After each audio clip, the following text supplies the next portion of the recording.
여러분 반갑습니다. 특별자치 지금부터가 시작이다.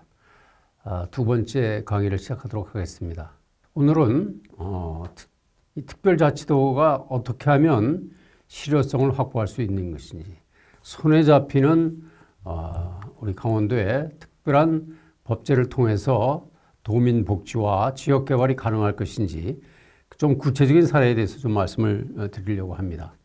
키워드를 말씀을 드리면 우선은 긴 호흡으로, 당장의 이익보다는 조금 긴 호흡으로 보다 좀 포괄적이고 또 장기적인 안목에서 접근해야 될 필요가 있다고 생각을 하고, 두 번째는 규자채신이라고 물고기를 먹는 방법이 아니라 중앙정부로부터 돈을 더 많이 가져오는 것에 국한되는 것이 아니고 근본적으로 물고기를 잡을 수 있는 방법, 그것을 제도적으로 만드는 그 과제가 무엇인지에 대해서 말씀드리도록 하겠습니다. 우리 강원특별자치도법은 2020년 5월 29일 날 23개 조항에서 지금은 84개 조문을 갖게 되었습니다. 굉장히 부족하죠. 제가 부족하다고 말씀드리는 이유는 제주도의 경우 363개 조항에서 출발을 해서 지금 무려 481개 조항을 갖고 있습니다. 법 조항면에서 보면 엄청나게 차이가 있는 것이죠.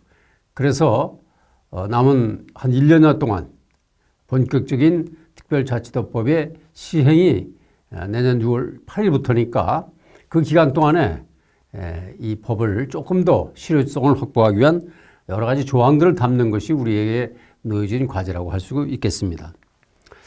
먼저 자주조직권과 자기결정권을 좀 강화해야 된다고 생각을 합니다. 중앙정부가 갖고 있는 권한 중에서 우리 지역개발에 숨통을 쥐어왔고 또 발목을 잡아왔던 규제 완화에 우리가 많은 방점을 두고 법을 개정했다고 하면, 앞으로는 근본적인 자치분권의 본질에 맞는 자기결정권을 갖고 또 정책을 펴려고 하면 그 정책을 일할 수 있는 조직을 만들어야 되지 않겠습니까? 공무원의 숫자라든가 조직의 형태라든가 이런 것들이 특별자치에 맞게 자기결정권을 행사할 수 있게 조직도, 공무원 정원도 좀 더 보강해야 될 필요가 있다고 생각을 합니다. 그 다음으로는 역시 돈입니다. 아무리 좋은 정책을 많이 갖고 있다고 한들 돈이 뒷받침되지 않으면 소용이 없겠죠.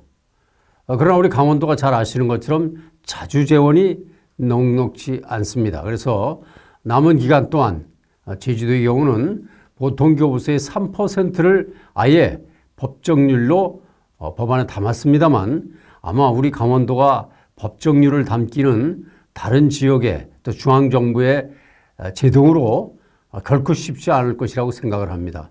왜냐하면 우리 강원도가 많이 가져오면 다른 지역은 적게 가져가는 것이 이 바로 재원의 분배의 한계이기 때문에 우리 강원도가 특별자치도의 여러 가지 정책을 실현하기 위한 재원을 확보하는 방법, 예를 들어서 강원발전기금이라든가 제주도처럼 내구인 면세점을 통한 관광발전기금을 조성한다든가 또 균형발전회계의 강원특별 계정을 좀 더 촘촘히 만들어서 돈을 확보하는 노력이 중요하다고 생각됩니다.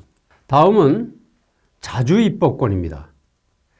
자주입법권은 조례로 말씀드릴 수 있겠는데, 이 조례는 정책을 담는 그릇입니다. 이 정책을 강원도에 맞게 정책을 만들려고 하면 법이 있어야 되겠죠. 그 법을 만들지 않으면 특별자치에 대한 정책을 실효성 있게 추진해 나갈 수가 없기 때문에 강원도가 다른 법률에서 특별하게 규정하지 않는 한 도조례로 모든 것을 결정할 수 있게 그 자기 입법권을 확보하는 노력이 필요하다고 말씀드릴 수가 있겠습니다. 다음은 특례 한계를 개선하는 일입니다. 강원도에 여러 특례를 주었습니다만 한계가 많이 있습니다. 3년 동안 우선 해보고 나중에 그 성과를 평가해서 다시 특례를 연장하겠다는 조항이 담겨져 있죠. 이 3년 특례에 담긴 한계 조항도 우리가 걷어내는 노력도 굉장히 중요한 과제가 될 것입니다. 다음으로는 할 수 있다, 노력하여야 한다, 이런 조항이 아주 특별법에 많이 들어가 있습니다. 아마 뭐 노력해야 된다, 노력 안 할 수도 있겠죠. 또 할 수 있다, 안 할 수도 있겠죠. 그래서 이런 임의 조항을 필수 조항으로 하여야 한다 조항으로 바꾸기 위한 작업들도 이번 3차 개정에서는 좀 더 강력히 대응해서 관철을 시켰으면 좋겠다는 것이 저희 바람입니다. 마지막으로는 특별지방행정기관, 국토관리라든가 노동이라든가 환경이라든가 이런 특별지방행정관서의 업무들을 강원도로 넘겨받아야 합니다. 이미 제주도는 특별자치도법에 6개의 지방특별행정관서를 넘겨받아서 제주도 특별자치도지사가 여러 가지 지방의 업무를 중복되지 않게 일관되게 추진하고 있다는 장점이 있기 때문에 우리 강원도도 특별행정기관을 넘겨받고, 또 경찰자치, 지금 좀 허술하게 시행되고 있는 경찰자치도 가능하다면 기초단위까지 좀 확대해서 제대로 좀 실시하고, 지금 교육과 일반 행정이 분리되어 있는 것도 좀 더 교육자치의 연계성을 강화하는 차원에서 이 3차 개정이 이루어져야만이 우리가 진정 우리가 원하는 법 제1조에서 언급하고 있는 고도의 자치분권을 이뤄내고 주민들이 원하는 특별자치도의 실효성을 우리가 체감할 수 있을 것이라고 생각이 됩니다. 이것으로 두 번째 강의를 마치도록 하겠습니다. 세 번째 강의 때 다시 뵙도록 하겠습니다. 여러분 그때 뵐 때까지 건강히 계십시오. 고맙습니다.